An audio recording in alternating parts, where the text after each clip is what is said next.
الحمد لله حمدا كثيرا طيبا مباركا فيه، وأشهد أن لا إله إلا الله وحده لا شريك له، وأشهد أن محمدا عبده ورسوله صلى الله عليه وعلى آله وصحبه ومن تبع هداهم إلى يوم الدين. أما بعد، فاليوم نتدارس شيئا من قصة نبي من أنبياء الله سبحانه وتعالى، من الصابرين الصادقين الثابتين على دين الله رب العالمين، وهو نبي الله لوط عليه السلام، وله علاقة مع خليل الرحمن نبي الله Ibrahim alayhi salam. Donc aujourd'hui, après avoir fini l'histoire d'Ibrahim alayhi salam, nous allons citer l'histoire du prophète Lot alayhi salam. هو لوط ابن هاران أي أخي إبراهيم ابن آزر. Donc Lot est le fils de Haran, qui est le frère du prophète Ibrahim alayhi salam. Donc Lot est le neveu d'Ibrahim alayhi salam. Et le sens de son prénom, c'est Al-Islah. Le sens du prénom Lot, ça signifie donc la réforme. فهو يعتبر تلميذا لإبراهيم عليه السلام، وهو من الأقلية الذين آمنوا بإبراهيم عليه السلام واتبعوه. فلوط كما قال الله سبحانه وتعالى فآمن له لوط. Allah subhanahu wa ta'ala nous informe dans le Coran que Lot fait partie de la minorité qui a cru en Ibrahim alayhi salam et qui l'ont suivi et qui l'a suivi. Allah nous dit dans le Coran, et Lot a cru en lui, c'est-à-dire la prophétie d'Ibrahim alayhi salam. Wa hajara ma'ah falahu fadl azim, et il a fait l'hégire aux côtés d'Ibrahim alayhi salam, donc il a ce grand mérite. ذكره الله سبحانه وتعالى 17 مرة في القرآن. Allah subhanahu wa ta'ala l'a cité 17 fois dans le Coran. وفصلت قصته في سورة هود وفي سورة الهجر وهكذا في غيرهما. Et son histoire a été détaillée à la suite de l'histoire d'Ibrahim alayhi salam dans la sourate Hud et dans la sourate Al-Hijr. فنشأ في زمان إبراهيم عليه السلام وهاجر معه وساره من العراق إلى الشام حتى أرسله الله سبحانه وتعالى إلى الأردن في قرى سدوم. Il a donc fait l'hégire aux côtés du prophète Ibrahim alayhi salam, de son épouse Sarah, de l'Irak à Al-Sham, jusqu'à ce qu'Allah subhanahu wa ta'ala l'élève au rang de prophète et lui ordonne d'aller faire da'wah à Madha al-Urdun, en Jordanie, dans une contrée qui se nomme Sadoum. فاصطفاه الله سبحانه وتعالى وجعله من المرسلين. Allah subhanahu wa ta'ala l'a élevé au rang de messager. قال الله وإن لوطا لمن المرسلين. Allah nous dit dans le Coran, et certes Lot fait partie du nombre des messagers. بعث إلى قوم مشركين وزادوا على شركهم الفاحشة بل ابتدعوه وهو إتيان الذكور دون الإناث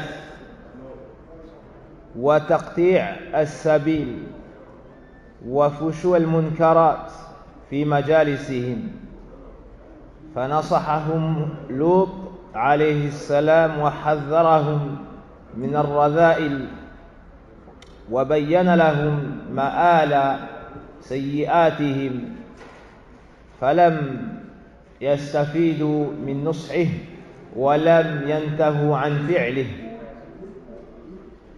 فدعاهم إلى توحيد الله سبحانه وتعالى وترك ماذا السيئات وظلم العباد.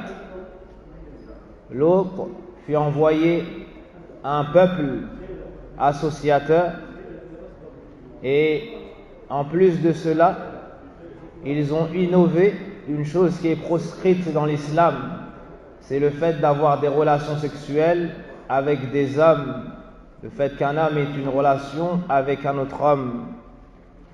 Ils ont pour particularité d'avoir innové cette action qui n'était pas connue avant le peuple de Sadoum. Également, il y avait des brigands de chemin.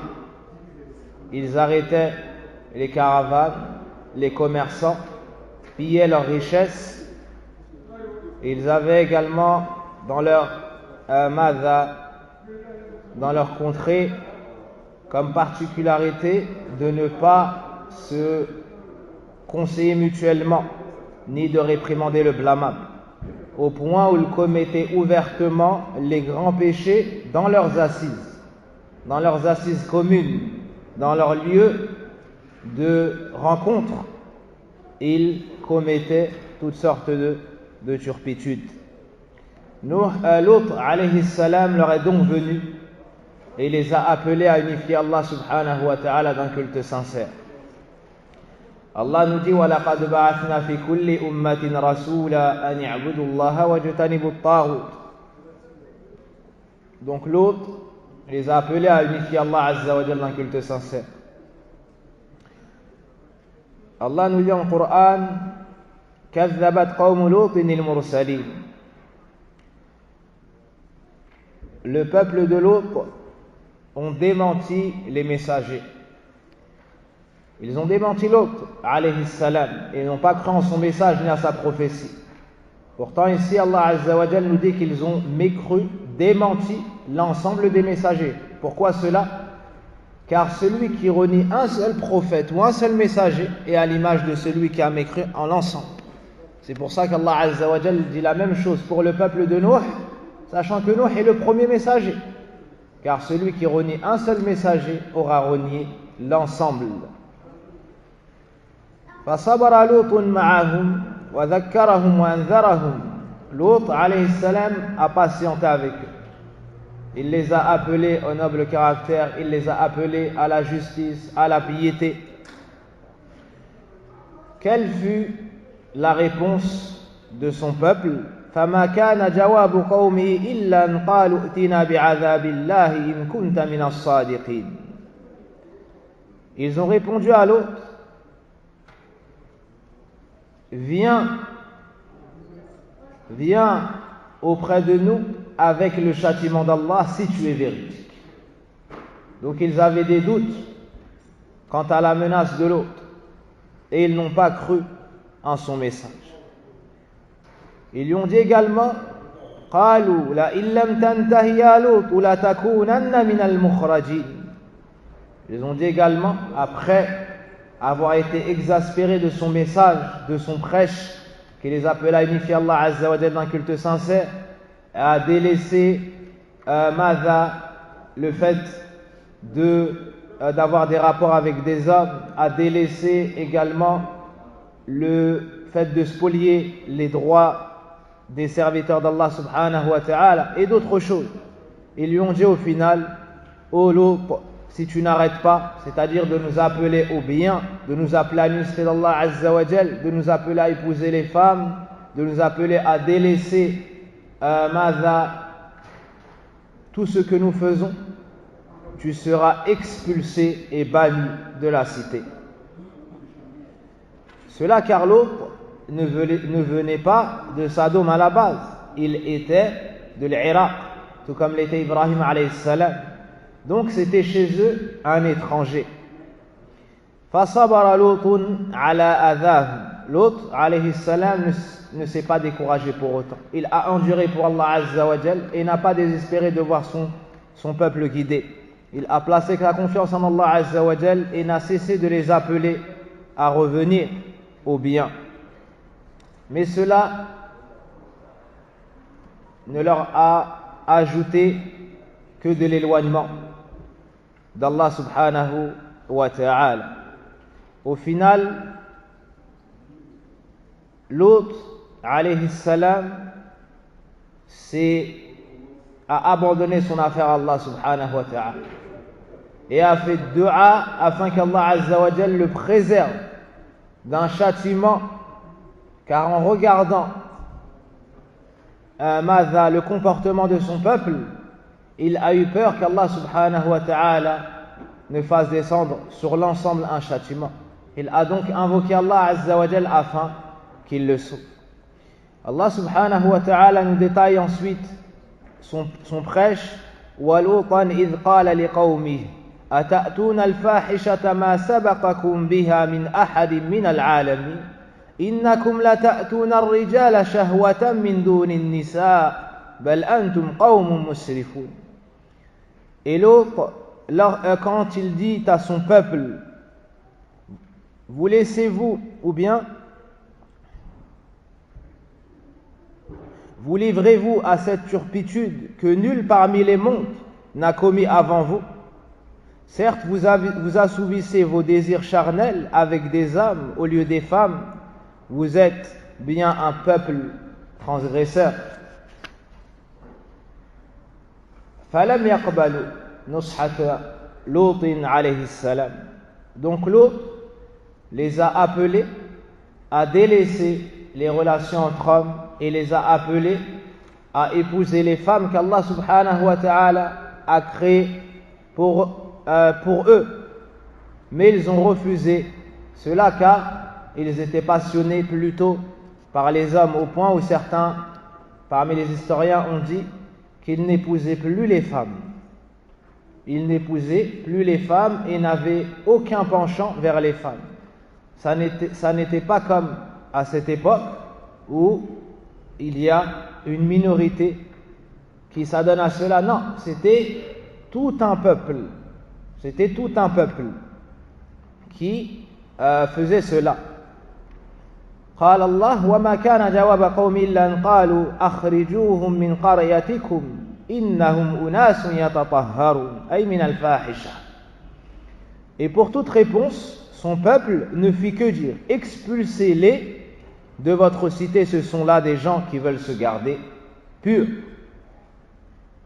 Donc, aux yeux du peuple de l'autre ainsi que sa famille ne méritent pas de rester auprès d'eux.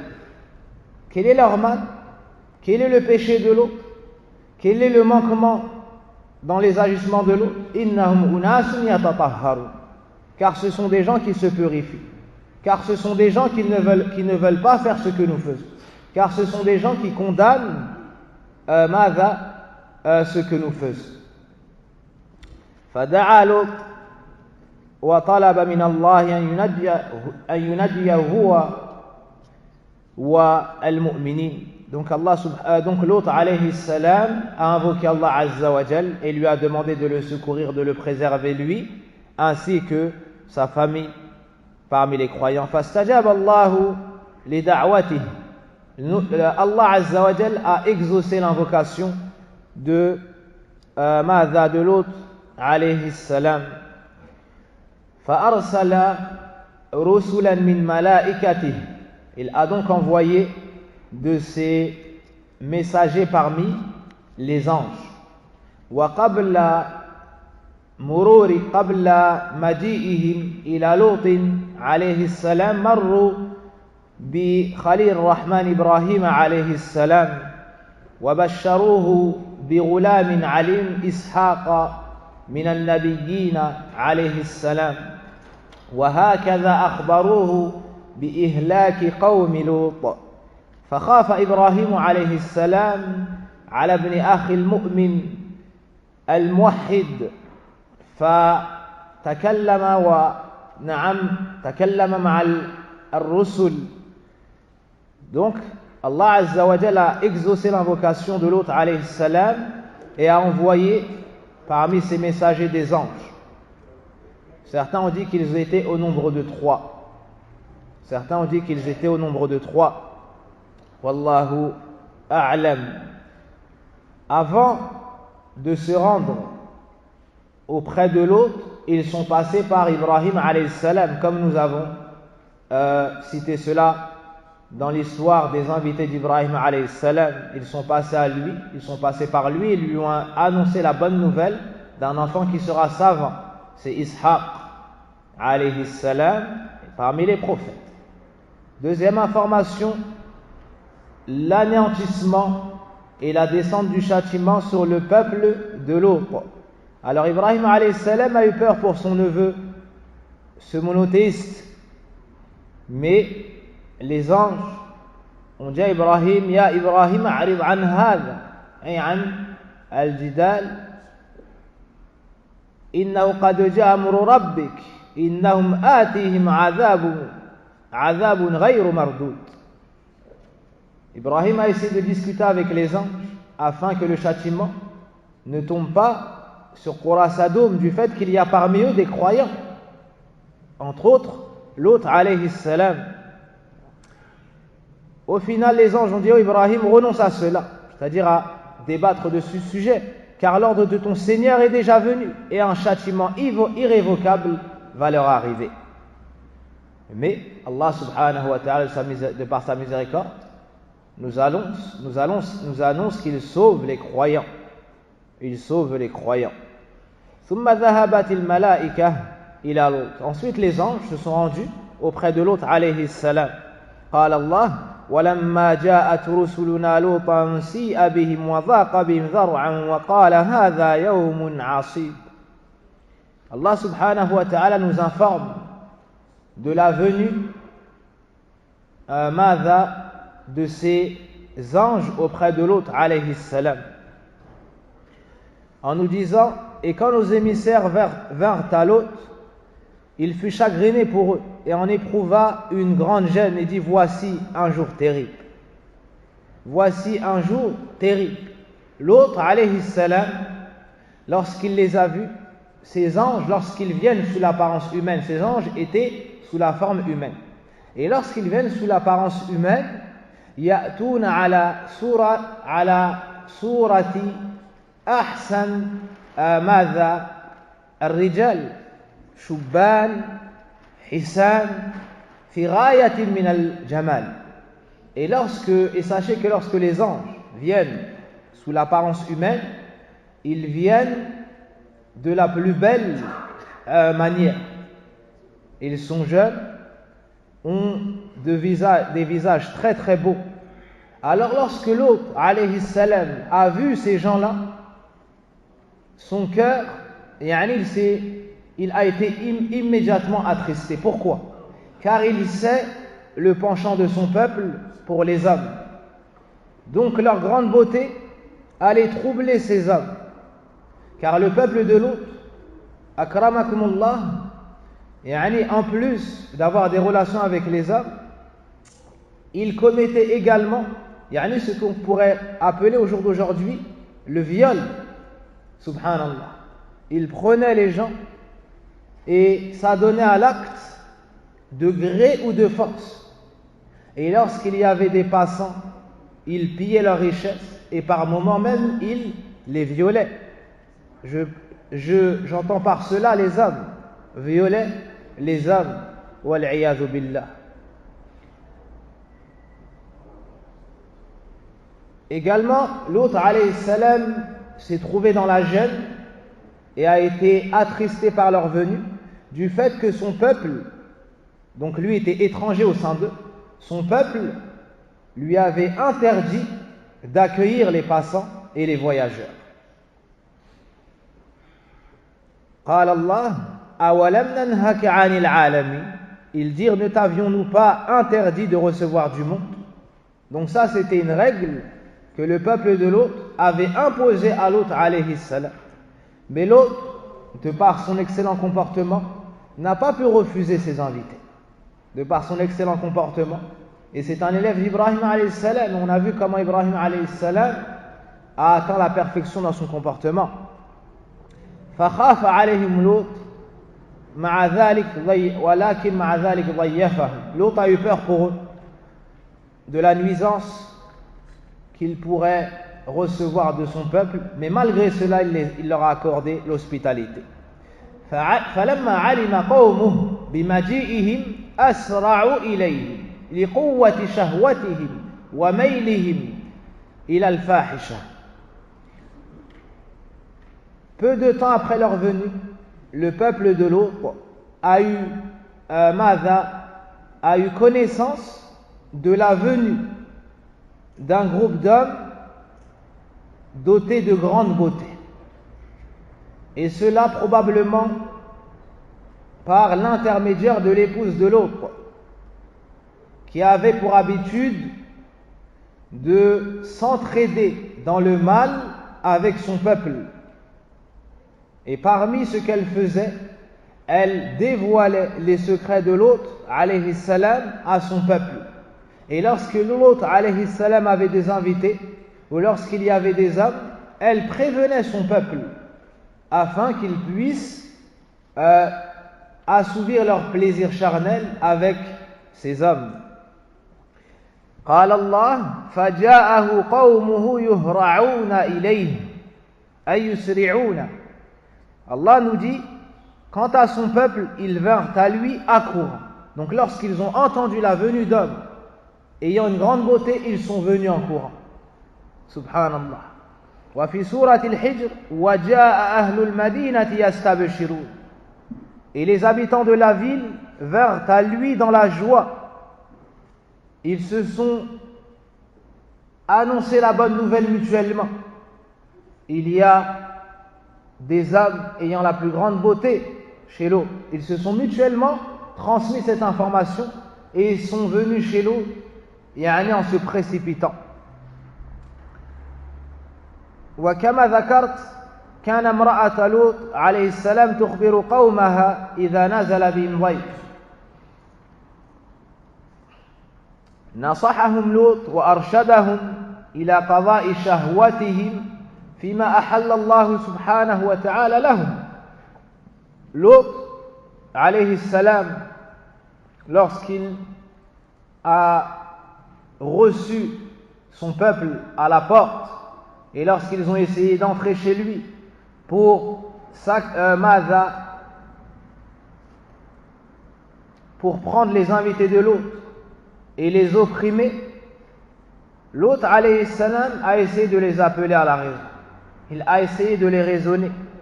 Il les a appelés à se souvenir d'Allah subhanahu wa ta'ala. Il leur a demandé de ne pas l'humilier en nuisant à ses invités. Et parmi ce qu'il leur a dit, قال يا قوم هؤلاء بناتي هن أطهر لكم أي من ضيوفي. L'autre a dit, ô mon peuple, voici mes filles, elles sont plus pures pour vous. Voici mes filles, elles sont plus pures pour vous. Les exégètes du Coran ont divergé sur ce qui est voulu par la parole de l'autre, alayhi salam, ici, voici mes filles. Est-ce que ce sont ses propres filles? Est-ce que ce sont les filles de la communauté, donc les femmes du peuple, les célibataires? إذن قال بعض العلماء أي نساء القوم طيب أي أرشدهم إلى الزواج بالنساء وقضاء شهوتهم فيما أحل الله سبحانه وتعالى لهم. Certains savants disent l'explication de voici mes filles, c'est-à-dire que voici les femmes qu'Allah a créées pour vous, délaissez mes invités et épousez les filles. Ceci vous est permis par Allah subhanahu wa ta'ala, ainsi vous pourrez assouvir votre désir. Et parmi ceux qui appuient cet avis, le fait que le prophète sallallahu alayhi wa sallam ait dit dans un hadith Ana lakum bimanzilati al-walid, ou kama qala an-nabi sallallahu alayhi wa sallam. Le prophète sallallahu alayhi wa sallam nous dit dans un hadith qu'il est pour nous comme un père. Donc le prophète a la place du père dans la communauté.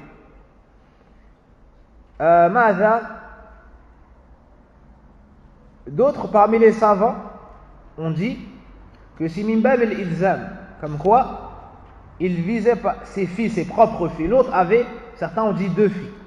Voyez. Donc l'autre leur dit voici mes filles, prenez mes filles plutôt et laissez mes invités. Il ne veut pas réellement qu'il s'approche de ses filles, mais c'est comme le prophète Sulayman alayhi salam, lorsque les 2 femmes se sont disputées un enfant et qu'il a dit amenez-moi un couteau, je vais couper l'enfant en 2 et vous allez pouvoir chacune prendre une part de l'enfant.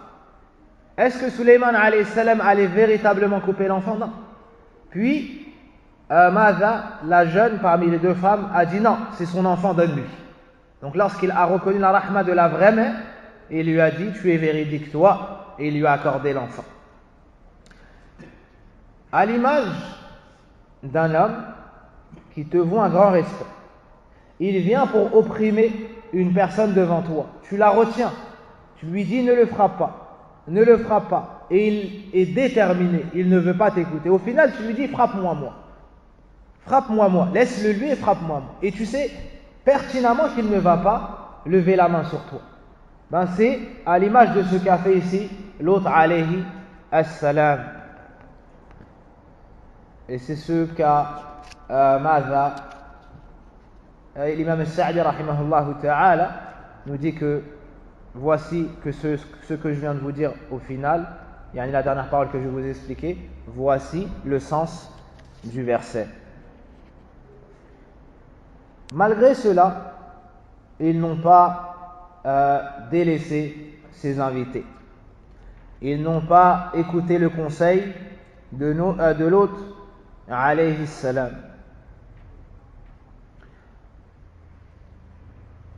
بعد ذلك قال لهم لوط فاتقوا الله craignez Allah ولا تخزوني في ضيف. Craignez donc Allah et ne me déshonorez pas devant mes hôtes. Craignez donc Allah et ne me déshonorez pas devant mes hôtes. أي راقبوا الله واتركوا هذه المعصية. Ressentez qu'Allah vous surveille. Cherchez à vous rapprocher d'Allah en faisant ce qu'il vous a commandé, en délaissant ce qu'il vous a interdit. Et si vous n'êtes pas pieux et que cela ne vous suffit pas pour délaisser mes invités, alors délaissez-les juste pour ne pas me déshonorer. Donc première étape, pour Allah délaissez. Si vous n'avez pas ce niveau de foi, si vous n'avez pas cette intelligence, alors délaissez-les au moins pour ne pas m'humilier ou bien me déshonorer devant mes hôtes. Alaysa minkum rajulun rashid, n'y a-t-il pas parmi vous un homme raisonnable? Donc subhanallah, un peuple entier qui se réunit pour agresser les invités de l'autre. Et tu peux trouver dans une société une minorité ou bien un groupe de personnes qui va par exemple voler, qui va commettre le meurtre, qui va commettre le viol, wal-iyadu billah, et toutes sortes de turpitudes. Mais une communauté entière se réunissant sur cela comme cela est arrivé pour les invités de l'autre, cela nous montre que vraiment ils ne s'interdisaient pas mutuellement le blâmable. Et ici on voit la gravité de laisser se répandre les péchés dans une communauté. Car s'il y a un mal et que ceux qui savent se taisent, le mal va se répandre. Le mal va se répandre jusqu'à englober le quartier, puis la ville, puis le pays, et cela va se répandre. Donc on voit ici la gravité et les effets néfastes du délaissement de an-nahyu 'anil munkar, le fait de réprimander le blâmable. Donc n'y a-t-il pas parmi vous un homme raisonnable, c'est-à-dire qui pourra conseiller les autres, qui pourra empêcher et retenir ses compagnons de me déshonorer et d'agresser mes invités? قالوا لقد علمت ما لنا في بناتك من حق وإنك لتعلم ما نريد. Ils dirent, tu sais très bien que nous n'avons pas de droit sur tes filles, et en vérité tu sais bien ce que nous voulons. Donc ils se sont détournés de tout le rappel de l'autre, alayhi salam, et ils lui ont dit, tu sais très bien que nous ne voulons pas les femmes, nous voulons les hommes,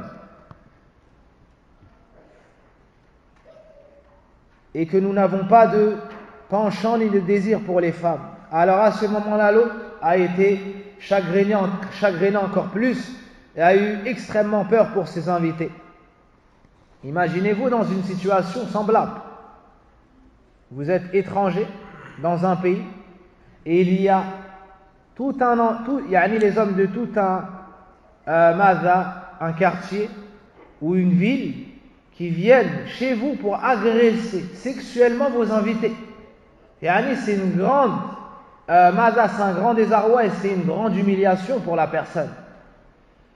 Alors l'autre a été chagriné et ne savait plus quoi faire, si ce n'est qu'il a su où se diriger vers Allah subhanahu wa ta'ala. قال لو أن لي بكم قوة أو آوي إلى ركن شديد. L'autre a dit, si seulement j'avais la force de vous résister, ou bien si je trouvais un appui solide. Comme quoi? Comme une tribu, comme une grande famille. Et je me répète, l'autre n'était pas de cet endroit. Donc il n'avait pas avec lui sa tribu, ni une grande aide dans ce peuple. Il entend par cela les causes visibles, comme par exemple une tribu, une armée, et ainsi de suite. فإلا قد لجأ إلى ركن قوي لا أقوى منه وإلى القوي العزيز الذي لا يغلب الله الكبير المتعال. Ici, l'autre alayhi salam, lorsqu'il nous dit cela, il veut dire qu'il n'a pas trouvé de cause pour le défendre et l'aider, pour préserver ses invités, en apparence. Mais en réalité, l'autre alayhi salam a l'appui le plus solide. Il s'est dirigé vers Allah subhanahu wa ta'ala, le force, le puissant, l'inébranlable, celui qui ne peut être vaincu, celui qui, lorsqu'il se dirige vers lui, est le groupe qu'on ne peut pas battre, ni terrasser subhanahu wa ta'ala.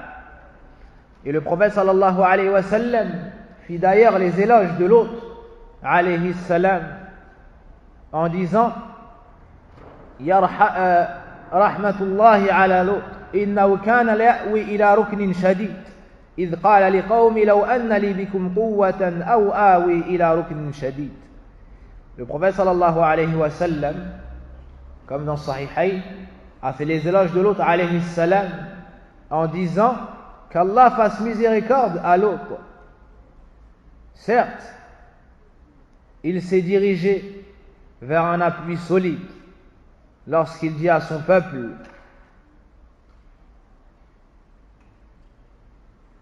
si j'avais la force de vous résister, ou bien si j'avais un appui solide.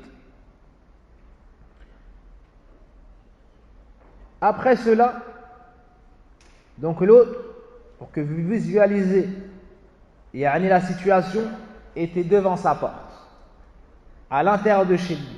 Et il y avait derrière la porte son peuple qui essayait de casser la porte, d'enfoncer la porte, pour se saisir de ses invités et de faire ce que vous pouvez imaginer.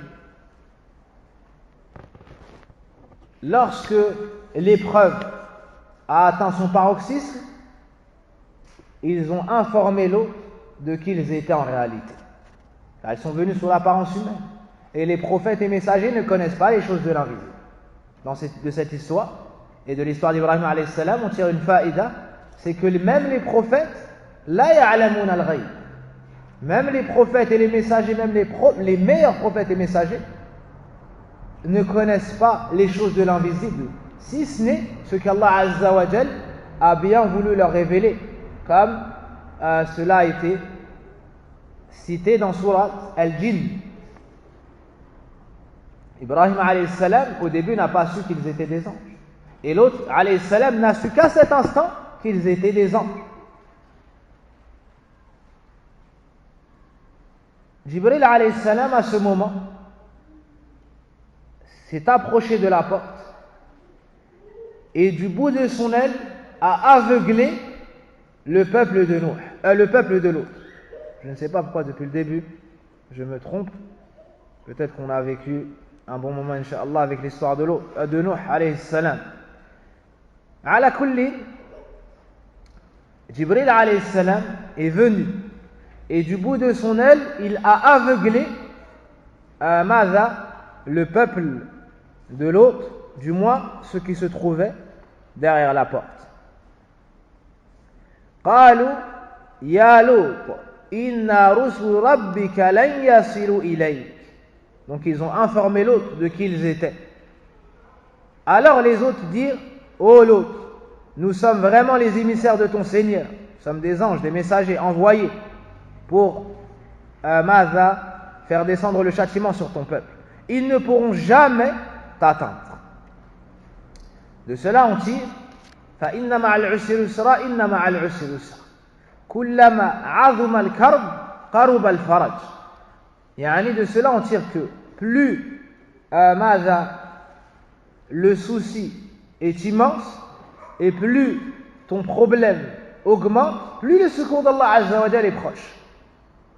Ici Jibril alayhi salam s'est donc avancé et du bout de son aile, ou bien de son aile, il a aveuglé ceux qui se trouvaient derrière. فبجناحه طمس أعينهم فرجعوا إلى ديارهم وتوعدوا لوطا في الغد في صبيحة الغد. Ensuite ils sont repartis en menaçant l'autre, en lui disant que demain matin, tu verras ce que nous ferons de toi. Donc ils ont menacé l'autre et lui ont donné rendez-vous le lendemain matin. Et Allah Azza wa Jal nous parle de l'action de Jibril alayhi salam dans Surat Al-Qamar: وَلَقَدْ رَاوَدُوهُ عَنْ ضَيْفِهِ فَطَمَسْنَا أَعْيُنَهُمْ فَذُوقُوا عَذَابِي وَنُذُرِ. En effet, elle voulait séduire ses hôtes. Nous aveuglâmes leurs yeux. Goûtez donc mon châtiment et mes avertissements. بعد ذلك قبل نزول العذاب قالت الملائكة للوط كما قال الله سبحانه: فأسر بأهلك بقطع من الليل ولا يلتفت منكم أحد. Allah subhanahu wa ta'ala a ordonné aux anges de dire à Lot alayhi salam de partir lui ainsi que sa famille avant le Fajr, dans une partie de la nuit. Vous devez partir donc à un moment où tout le monde est distrait, à un moment où tout le monde dort en cachette. Pars avec ta famille à un moment de la nuit. Et que personne d'entre vous ne se retourne. Lorsque vous entendrez le châtiment et lorsque ce qu'Allah Azza wa Jalla a décrété sur ce peuple deviendra effectif, il ne faudra pas se retourner. Bien au contraire, que votre seule pensée soit de fuir et de vous sauver du châtiment qui va tomber sur ce peuple le lendemain. وَلَا يَلْتَفِتْ مِنْكُمْ أَحَدٌ إِلَّا امْرَأَتَكَ. Excepté ton épouse, excepté ta femme. Donc إِلَّا امْرَأَتَكَ, il y a deux lectures: إِلَّا امْرَأَتُكَ بالرفع إِلَّا امْرَأَتَكَ بالنصب. Donc de cela il y a deux tafsirs. Donc que personne ne se retourne en arrière. Donc pars avec ta famille à un moment de la nuit et que personne ne se retourne en arrière, exception faite de ton épouse qui sera atteinte par ce qui frappera les autres. Donc le châtiment qui touchera les autres, ton peuple. طيب. على النصب نفي للخروج أي إلا امرأتك ما ستخرج. Donc, si c'est mansoub, le sens du verset est: pars avec ta famille à un moment de la nuit et que personne ne se retourne en arrière. exception faite de ton épouse qui ne partira pas avec vous. Donc avec la fatha, quand c'est mansoub, le sens est que l'épouse de l'autre ne sortira pas, elle va rester au sein de son peuple et elle sera châtiée avec son peuple. Et avec la dhamma, إذن بالرفع إثبات للالتفات المرأة. Avec le raf', avec la dhamma, c'est exception faite de ton épouse, c'est-à-dire elle va sortir avec vous, mais elle va se retourner, et donc elle sera touchée du châtiment. Elle sera donc touchée du châtiment. إنه مصيبها أي من العذاب ما أصابه. لماذا؟ لأنها كانت معهم تتعاون معه والمرء مع من أحب. وفي هذا تحذير عظيم من جلساء السوء والميل إلى ماذا؟ أهل الإفساد. فإذا عذب الله القوم عذبه معه أو معهم. L'épouse de l'autre, alayhi salam, était sur la voie de son peuple. Elle était sur la voie de son peuple. Elle ne croyait pas. Elle a trahi son mari. C'est pas khiyanatul firash. La trahison n'est pas l'adultère, bien sûr. Il n'y a aucun prophète qui a eu une épouse qui commettait l'adultère ou toute action qui aurait pu nuire à l'honneur du prophète. Et il n'y a pas d'exception à la règle. Donc quel est le sens de la khiyana, de la trahison ici? C'est la trahison dans la religion. C'est-à-dire qu'elle ne l'a pas suivi dans sa religion. Et également, comme cité auparavant, elle informait les gens de son peuple des invités que l'autre recevait. Donc elle s'entraidait dans le mal avec son peuple. Et pour cela qu'Allah Azza wa Jal l'a joint au châtiment de son peuple. Car lorsque tu penches vers des gens, Allah Azza wa Jal, lorsqu'il fait descendre son jugement, tu es avec eux. Et nombreux sont les hadiths qui montrent cela. Le prophète sallallahu alayhi wa sallam nous dit Al-mar ala dini khalili. L'homme a la religion de son ami intime. Donc, prends garde fais attention à tes fréquentations. Et ça va dans le mal et dans le bien. Le prophète sallallahu alayhi wa sallam nous dit Al-mar ma'a man ahab. Si tu es pieux, tu seras avec les pieux yawm al-qiyamah. Si tu t'égares, tu seras avec les égarés yawm al-qiyamah. À l'exemple de ceux qui délaissent la salat, ils sont restés avec qui? Avec Fir'aun, avec Ubay ibn Khalaf, avec les têtes des non-musulmans et de ceux qui ont semé le désordre sur la terre. À l'inverse, celui qui aime le prophète sallallahu alayhi wa sallam, qui aime les sahaba, sera resté avec eux. نسأل الله سبحانه وتعالى بأسماء الحسنى وصفاته العلى أن يحشرنا مع نبينا وحبيبنا محمد بن عبد الله صلى الله عليه وسلم وأصحابه الكرام رضي الله عنهم. Donc dans cela, il y a une mise en garde contre les mauvaises fréquentations. Si tu prends de mauvaises fréquentations, sache que lorsqu'Allah Azza wa Jal fait descendre sa colère, il te joint à eux. Même si tu n'as pas toutes leurs caractéristiques. C'est pour cela que dans l'islam, hatta al-mubtadi', même l'innovateur, tu ne le prends pas en ami intime. Tu ne le fréquentes pas, de peur qu'il corrompt ta religion, ton comportement, ta croyance, ta droiture, ton suivi du prophète sallallahu alayhi wa sallam. Et un des pieux prédécesseurs était assis en compagnie de son fils. C'était un homme de science, un savant du hadith. Un innovateur est venu le voir et lui a dit « Laisse-moi te réciter un verset ». Il a voulu discuter avec lui. Mais l'innovateur a pour habitude, de par les ténèbres qui habitent son cœur et son penchant pour les passions et les ambiguïtés, de faire miroiter un bien devant toi pour mieux t'égarer par la suite.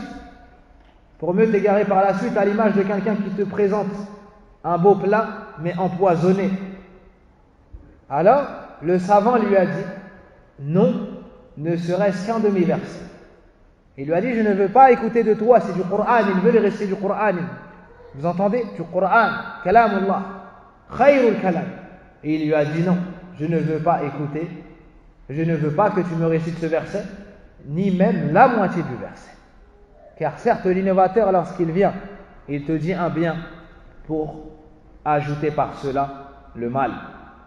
Puis il a dit à son fils, mets tes doigts dans tes oreilles et enfonce-les fort. Mets tes doigts dans tes oreilles et enfonce-les fort. Donc, il faut faire attention aux fréquentations. Le prophète sallallahu alayhi wa sallam nous informe d'un groupe, d'une armée, vers la fin des temps, qui attaquera Mecca, qui détruira El-Kaaba, Wallahu musta'an, qui détruira El-Kaaba. Et Allah Azza wa Jal ne les empêchera pas, contrairement à ce qu'il a fait avec Ashab al-Fil. Ils vont casser El-Kaaba. Ensuite, ils vont s'aligner jusqu'à la mer. Et ils se feront passer les pierres de la Kaaba une par une. Ce sont des hommes qui sont arqués et jusqu'à la fin du hadith. Subhanallah, ils vont détruire la Kaaba. Savez-vous ce qui se passera? Ou bien plutôt, non, c'est pas ce hadith que je visais, un autre hadith où un groupe viendra pour attaquer le Kaaba. Allah subhanahu wa ta'ala va tous les ensevelir. Alors que parmi eux, il y avait des caravanes. C'est un voyage, donc il y a des commerçants parmi eux. Voyez, soit cela s'est passé, soit ça viendra. J'ai oublié le hadith. Si mes souvenirs sont bons, il est dans Riyad Salihin, dans Bab al-Niyya. Vous regardez, Inch'Allah, dans Riyad Salihin, le chapitre de l'intention. Un jaysh, un groupe armé qui vient pour détruire Al-Kaaba, avec eux, les commerçants. Donc des gens qui n'ont rien à voir avec ce mal. Ils viennent pour faire du commerce, pour vendre. Le prophète sallallahu alayhi wa sallam nous dit, Allah Azza wa Jal va les ensevelir du premier au dernier. Ils vont être avalés dans la terre. Du premier au dernier. Aïcha radiallahu anha s'est étonnée. Et a dit, Rasulallah, du premier au dernier, mais il y a parmi eux les commerçants. Bima'ana, ils n'ont pas cette intention, eux, d'attaquer le Kaaba. Le prophète sallam a dit tous du premier au dernier. Puis, chacun sera ressuscité selon son intention. Regarde ici. Pourquoi cela? Car ils étaient, même en apparence, pas dans le cœur, ils ne sont pas venus pour attaquer le Kaaba, mais en apparence, ils sont avec qui? Ils sont avec les gens du mal. Quand tu es avec les gens du mal, lorsque le châtiment descend, il touche tout le monde. Il touche tout le monde. Wallah, innaka la takhaf. Wallahi, des fois, tu as peur de rentrer dans un tabac pour acheter un timbre. Alors que les gens boivent de l'alcool et font. Combien de sortes de haram, les jeux de hasard et telle chose. Tu t'achètes un timbre, Wallah, tu as peur que le châtiment d'Allah Azza wa Jal descende. Que dire alors dans un mujtama' où il y a toutes sortes de turpitude. Idhan, inna musibuha. Allah Azza wa Jal nous informe et nous dit, elle sera atteinte par ce qui frappera les autres, c'est-à-dire le châtiment. C'est-à-dire le châtiment. Inna maw'iduhum as-subh. Inna maw'idahum as-subh. Ce qui les menace s'accomplira à l'aube. Donc eux, souvenez-vous qu'ils avaient menacé l'aube, quand est-ce? Le lendemain à l'aube. Allah Azza wa Jal informe que c'est eux qui vont recevoir le châtiment à l'aube. وَكَأَنَّ لُوطًا عَلَيْهِ السَّلَامِ اسْتَعْجَلَ ذَلِكَ. Et on dirait, en apparence, l'autre aurait voulu que le châtiment vienne tout de suite. S'ils vont être châtiés, pourquoi pas à l'instant? Pourquoi pas tout de suite? Alors les anges lui ont dit, alaysa as-subhu biqarib? L'aube n'est-elle pas proche? Comme pour le tranquilliser. Falamma jaa amruna. Ensuite Allah dit, et lorsque vint notre ordre, ay ba'da ibti'adi Lut alayhi salam wa ahli, falamma jaa amruna ay binuzul al-'adhab fi waqti khuruj ash-shams. Allah nous dit, donc, lorsque vint notre ordre, c'est-à-dire la descente du châtiment. Quand est-ce? Après que l'eau et plus s'éloigner, lui ainsi que sa famille, de l'endroit de la descente du châtiment. À quel moment Allah subhanahu wa ta'ala, dans Suratul Hijr, nous dit à quel moment a eu le châtiment. Dans Suratul Hijr, il nous montre que c'est au moment du lever du soleil. Allah nous dit dans le Coran, فَأَخَذَتْهُمُ الصَّيْحَةُ مُشْرِقِينَ. Alors au lever du soleil, le cri les saisit. جعلنا أيديارهم قرى Sodome. Allah Azza wa Jal ensuite nous décrit le châtiment. C'est un châtiment qui se compose de plusieurs sortes de châtiments. Chacun de ces châtiments est terrible. Il nous dit جعلنا, donc nous renverse, جعلنا عاليها سافلها. Allah nous dit, nous renversâmes la cité de fond en comble. C'est-à-dire que la cité a été élevée, Qura Sodome tout entier, avec ce que contiennent ces endroits, comme animaux, comme végétation, comme personnes. Cette terre a été élevée. Jibril alayhi salam a saisi de son aile l'ensemble de Qura Sodome. Ensuite, il est monté. En prenant cette partie de la terre, il est monté au ciel. Puis, il a retourné la terre. Donc, le haut est devenu le bas est devenu le haut. فَجَعَلْنَا عَالِيَهَا سَافِلَهَا. Au point où les habitants des cieux ont entendu les aboiements de leurs chiens et les bruits, je ne sais pas comment on dit, des coqs. Comment est-ce qu'on appelle le cri du coq? Hein? En français. Il y a un nom? Probablement qu'il y a un nom. Mais mon manque de science me fait dire ma adri. Taïb. Donc, observez ce châtiment. Ja'alna 'aliyaha safilaha. Comme cela a été expliqué, Jibril alayhi salam est venu. Il a pris de son aile l'ensemble de ses habitants, avec leurs habitations et leurs terres, et tout ce que cela contenait. Puis il est monté au ciel de ce bas monde, au point où les habitants des cieux et les anges ont entendu les cris de leurs coqs et les aboiements de leurs chiens. Imaginez ces gens, subhanallah, qui sont élevés vers le haut. Ils voient cela. Ils voient le châtiment d'Allah Azza wa Jal s'abattre sur eux.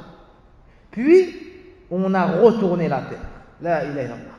On a retourné la terre. Ils ont été renversés. Et leur terre avec, et tout ce qu'elle contenait. Et ce n'est pas tout. وَأَمْطَرْنَا عَلَيْهَا حِجَارَةً مِّن سِجِّيلٍ. Puis, nous fîmes pleuvoir sur elle en masse des pierres d'argile, succédant les unes aux autres. Donc, on a élevé cette terre avec leurs habitants. On a retourné cette terre avec ses habitants. Puis Allah Azza wa Jal a fait pleuvoir le ciel de pierres, d'argile solide. Donc, certains ont dit hijaratan min nar shadidat al-harar, des pierres à l'image de boules de feu, taïeb, qui se succédaient les unes les autres, comme une pluie lorsque vous voyez un orage, une tempête. Min sijjil mandoud ay mutatabi'a, qui se succèdent, une pluie de pierres qui se succèdent, une pierre une après l'autre, telle une pluie qui tombe. Musawwamatan 'inda rabbik, portant une marque connue auprès de ton Seigneur. Les savants ont dit, chaque pierre avait une annotation qui était précise pour telle personne. Chaque pierre portait le nom de la personne. Elle poursuivait cet habitant et le lapidait. chaque pierre était destinée à une personne tout particulièrement et elle venait le toucher. Subhanallah. Donc Jibril alayhi salam les a renversés et ils sont tombés à la renverse, puis ils ont été lapidés par des pierres d'argile qui se sont succédées. Puis Allah Azza wa Jal nous dit وَمَا هِيَ مِنَ الظَّالِمِينَ بِبَعِيدٍ. Et ce châtiment-là n'est pas loin des injustes. Celui qui ne tire pas profit de cette histoire, celui qui ne se réforme pas après cette histoire, qu'il sache que le châtiment qui est tombé sur le peuple de l'autre n'est pas loin de sa personne. Ça n'est pas parce que le peuple de l'autre a été exterminé qu'on n'entend plus parler d'eux et qu'ils ne marchent plus sur la terre. On entend parler d'eux, mais qu'ils ne marchent plus sur la terre et qu'ils ne sont plus en vie, si ce n'est en vie dans le barzakh, pour subir les châtiments de la tombe, wal-'iyadhu billah, que la personne doit se sentir à l'abri. Non. Allah Azza wa Jal nous dit وَمَا هِيَ مِنَ الظَّالِمِينَ بِبَعِيدٍ.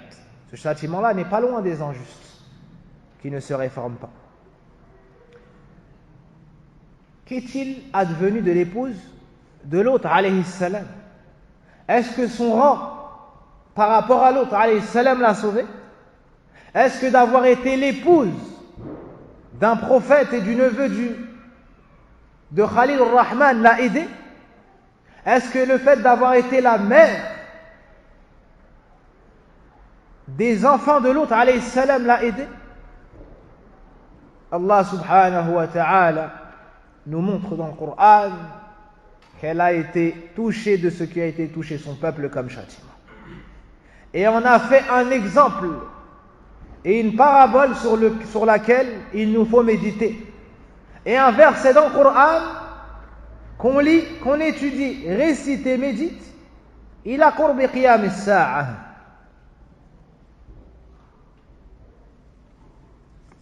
Allah subhanahu wa ta'ala nous dit dans le Coran,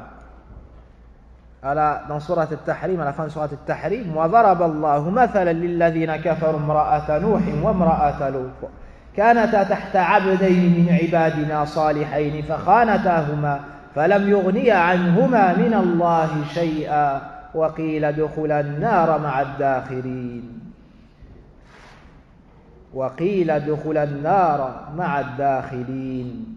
Et Allah cite en parabole pour ceux qui ont mécru la femme de Nuh et la femme de l'autre. Elles étaient sous l'autorité de deux vertueuses de nos serviteurs.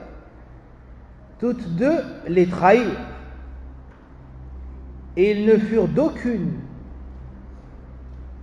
aide pour elles vis-à-vis d'Allah. Donc Nuh et l'autre ne fut d'aucune utilité pour leurs épouses auprès d'Allah, que ce soit dans ce bas monde lorsque le châtiment est tombé, ou dans la tombe, ou Yawm al-Qiyamah, ou lorsqu'elles seront en enfer, wal-'iyadhu billah. Et il leur fut dit, entrez au feu toutes les deux avec ceux qui y entrent. Donc, ne fut sauvé du peuple de l'autre que l'autre, alayhi salam, et ses filles, qui ont cru en lui et qui ont unifié Allah Azza wa Jal d'un culte sincère. Qui ont cru en lui et ont adoré Allah Azza wa Jal seul, sans rien lui associer. Certains savants se sont posé la question. On trouve que dans tel peuple, il y a eu tel châtiment, dans tel peuple, tel châtiment, dans tel peuple, tel châtiment. Mais là, on a renversé la terre. C'est un châtiment qui a été multiple, et en plus de cela, qui est plus grave que ceux qu'ont reçu les autres. Pour réponse, certains ont dit, le peuple de l'autre, alayhi salam, a changé la nature première que possède l'homme à la base, en renversant al-fitra. Et jaza min jins al-amal. Et la rétribution est donnée en fonction de l'action. Alors Allah Azza wa Jal a aussi renversé leur terre. Wadah? Allah Azza wa Jal a renversé leur terre. Car ils ont renversé l'habitude qu'il y avait jusqu'à présent. طيب.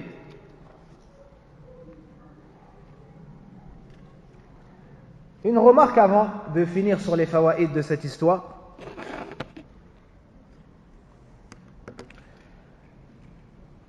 Est répandu sur la langue de beaucoup de personnes. يعني شاع أن يسمى عمل قوم لوط باللواط. طيب ومن يعمل عمل قوم لوط باللوط. D'accord? C'est répandu en arabe le fait d'appeler celui qui a des rapports sexuels avec un homme, en arabe le mot loti. D'accord? Certains disent en arabe donnent quand même appellation à celui qui a des rapports sexuels avec un homme. Taïb. Il y a des mots qu'on n'ose pas dire, mais lorsqu'on dit des rapports sexuels avec un homme, c'est-à-dire yani akramakumullah par derrière. D'accord? Donc en arabe, certains disent loti et l'action al-liwat. D'accord? Cela a été réprimandé par certains savants. Et parmi Ibn Uthaymin rahimahullah ta'ala. Pourquoi? Car c'est comme si ça faisait référence à qui? À l'autre, alayhi salam. Donc religieusement, ça ne convient pas. Deuxièmement, l'oratan, dans la langue arabe également, non plus plutôt. Pourquoi? Parce que l'autre signifie l'islah, la réforme. D'accord? Le fait de réparer quelque chose. Donc ça ne va pas avec l'appellation. Ça ne va pas avec l'appellation. D'accord? Et lorsque tu dis l'auti, en arabe, c'est nisbatan ila l'autre. Comme quand tu dis Muhammadi. D'accord? Nisbatan ila nabi illa Muhammadin sallallahu alayhi wa sallam. Tu annexes ta personne à l'autre. Comme quand tu dirais Moussaï ou Moussaoui. D'accord? Tu t'affilies à Moussa. Wadah? Alors que lorsque tu dis l'auti, si tu entends par cela le fait d'avoir des rapports avec les hommes, ça ne fait pas référence à l'autre. Bien au contraire, l'autre était une personne qui ne faisait pas cela. Donc il ne convient pas d'appeler l'homosexualité al-lotiyya ou d'appeler un homosexuel de loti. Non, on dit celui qui fait amal qawm, l'autre. Celui qui fait les actions du peuple de l'autre. Mais on ne peut pas dire loti car ça fait référence au prophète l'autre alayhi assalam.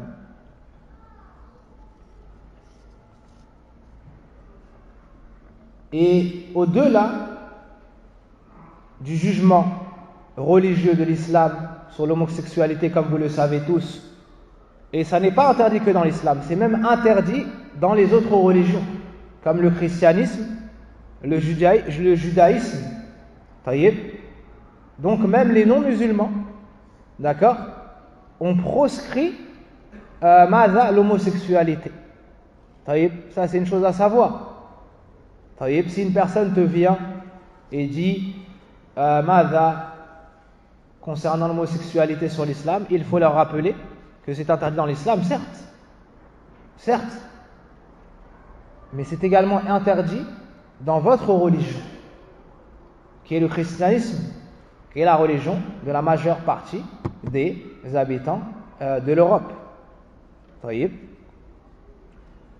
Au-delà de cela, les médecins ont démontré que d'avoir des rapports par derrière amenait de nombreuses maladies et nuisait à la personne physiquement et même autre que le physique. Et ça c'est une chose connue bil fitra fil haqiqa. Et il faut savoir également que tout comme cela est interdit que l'homme fasse avec l'homme par derrière, c'est également interdit que l'homme fasse cela avec son épouse akramakumullah.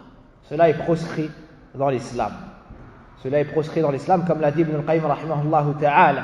Et il dit également que ceux qui ont dit que certains parmi les pieux prédécesseurs auraient permis cela, cela est faux.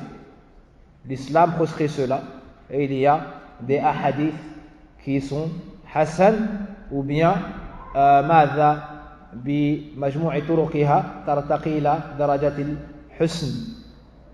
D'accord?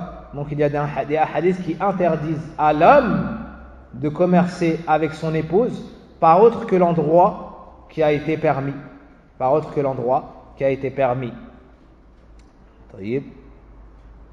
Également, parmi les preuves de cela, le fait qu'Allah subhanahu wa ta'ala a dit dans Surat al-Baqarah, Nisa'ukum harth, fa'tu harthakum anna shi'tum. Vos épouses sont, on a cité en parabole le champ de labour, par rapport à la graine, puis la pousse, et ainsi de suite. Et l'endroit d'où viennent les enfants, c'est akramakumullah farj al-mar'a, et non pas ad-dubur wal-'iyadu billah. Donc, par cela également, les savants ont tiré que c'était interdit d'avoir des rapports avec l'épouse par cet endroit-là. Qu'est-ce qu'on peut tirer de cette histoire? Premièrement, l'interdiction d'avoir des relations sexuelles entre hommes dans l'islam. Deuxièmement, le peuple de l'autre sont les premiers à avoir fait cette action.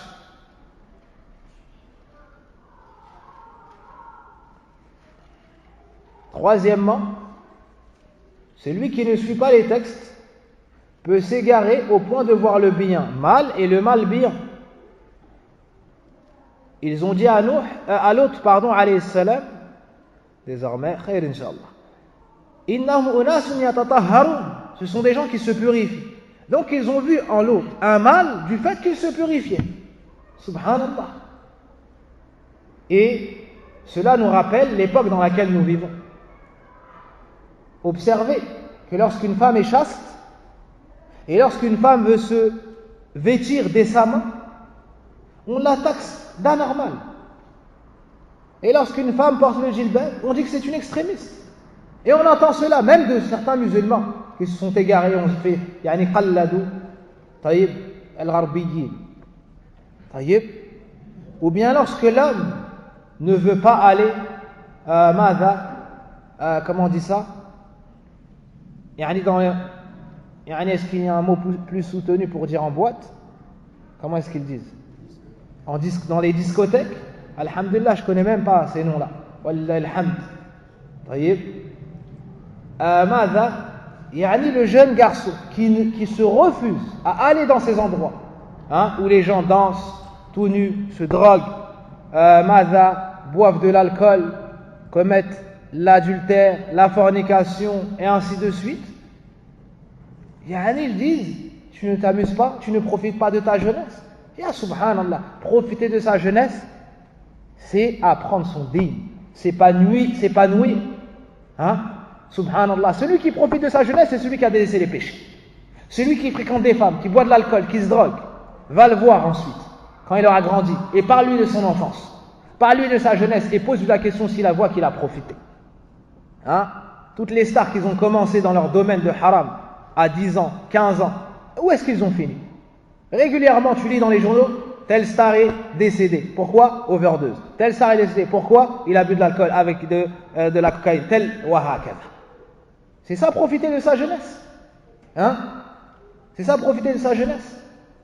Tu vas dans un lycée, peut-être tu ne trouves pas 20% des femmes qui n'ont jamais fréquenté d'homme. Subhanallah. C'est ça, profiter de sa jeunesse. Une femme qui, lorsqu'elle se marie, a déjà donné à 10 hommes ce qu'elle va maintenant donner comme reste à son mari. C'est ça, profiter de sa jeunesse. Là, il y a des femmes qui se sont égarées du droit chemin en pensant que le bonheur était dans le suivi de ce qu'elles voient dehors et à l'école. Là, wallah, la femme intelligente qui profite de sa jeunesse, c'est la femme qui se préserve. C'est la femme qui a lu le Coran, qui a su qu'Allah Azza wa Jal lui a accordé une noblesse que personne après lui ne pourra lui accorder, et que cette noblesse ne passe que par la soumission à Allah Azza wa Jal. Allah n'a pas interdit aux hommes de commercer avec les femmes, mais dans le halal, mais en préservant l'honneur de toute la famille. Quel honneur est préservé lorsqu'un homme vient et prend une femme qui a des parents et il va faire ce qu'il veut avec elle, ensuite il la jette? Quel honneur est préservé? lorsque la femme sort en pleine nuit pour aller avec des hommes? Quel honneur est préservé lorsqu'une femme monte avec des hommes qui ne sont pas ses frères ni ses pères en voiture? Quel honneur est préservé? Subhanallah. Et combien sont les jeunes parmi les garçons et parmi les filles, subhanallah, qui font la salat et qui peut-être viennent à la mosquée, peut-être lisent le Coran. Et tu trouves, ces gens-là, ils fréquentent des femmes. Wal'iyadu billah, et ces femmes-là ne s'élèvent pas à un niveau de pudeur, à un niveau de respect envers elles, au point où elles permettent à des hommes en dehors du mariage de parler comme l'homme parle à son épouse. Elles se laissent emmener par un shaitan. Ça commence par un numéro de téléphone, ensuite une discussion, ensuite il lui tient la main, ensuite, vous connaissez la suite, jusqu'à ce que cette femme vienne pleurer et dire: j'ai un enfant hors mariage, est-ce que je peux me marier avec cet homme? Jusqu'à ce qu'elle nuise à l'honneur de toute une famille. Et peut-être que toute sa famille sont pieux dans la religion d'Allah Azza wa Jal, et que cette femme vient pour déshonorer toute une famille. Pourquoi? Parce qu'elle n'a pas suivi la parole d'Allah dans le Coran, elle n'a pas suivi la parole du prophète dans la Sunna, et elle n'a pas suivi également le bon sens. Elle n'a pas suivi également le bon sens, car par nature la femme, elle ne veut pas être approchée si ce n'est par l'homme qui restera avec elle toujours son mari. Wallahi, même el-kafara, même des non-musulmanes, prêchent à la chasteté de la femme si ce n'est dans le mariage. Subhanallah. C'est connu. Dans les pays comme les États-Unis, même certaines personnes en France, et ainsi de suite. وَنَحْنُ أَهْلَ الْإِسْلَامِ أَحَقْ بِذَلِكَ. Et nous sommes plus en droit de cela, car nous avons le livre, le dernier livre, qui appelle à tout le bien. Donc il faut faire attention. Il faut faire attention à ceux qui changent les choses.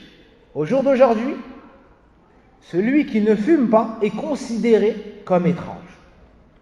Celui qui ne se mélange pas avec les femmes, n'embrasse pas les femmes ou ne serre pas à la main aux femmes, à lui c'est un extrémiste. Subhanallah. L'homme qui vous respecte et qui s'interdit de toucher la main d'une femme qui ne lui est pas permise, car il voit que la femme a un niveau trop élevé pour se voir toucher en dehors d'un homme qui lui est permis, celui-ci c'est un extrémiste. Et celui qui va avec cette femme et qui commerce avec cette femme, c'est un homme qui l'a respecté, pour ensuite le lendemain lui dire au revoir. Subhanallah, taqlib al-mafahim. Subhanallah. Ils ont corrompu la manière de penser des jeunes au point où ils ont pu s'accaparer de leur cerveau, du moins ce qui leur reste d'intelligence, pour pouvoir les emmener comme bon leur semble, tels des bovins. Ils ont corrompu l'intelligence et le côté intellectuel de la jeunesse afin de pouvoir les diriger et de les distraire de ce pourquoi Allah Azza wa Jal les a créés. Taïb. Donc ça c'est un point muhim jiddan. Al-muslim, la siyama shab, le musulman, tout particulièrement le jeune, ne doit pas se laisser aller à ce qu'il voit dehors.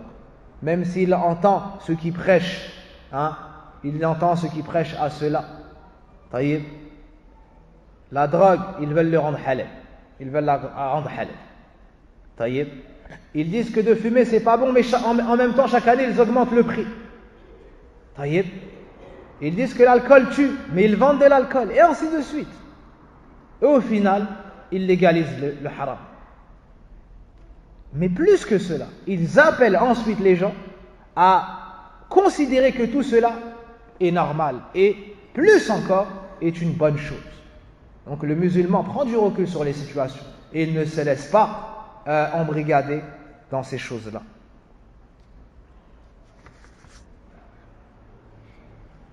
On voit de cela qu'Allah subhanahu wa ta'ala secourt Ahlul Iman, les gens de la foi, même s'ils sont peu. L'autre alayhi salam était tout seul contre tout son peuple. Allah azza wa jalla l'a secouru, alors que l'autre était un étranger dans ce peuple. Taïb, Allah azza wa jalla l'a secouru lui et a anéanti son peuple. Wa inna jundana lahumul ghalibun.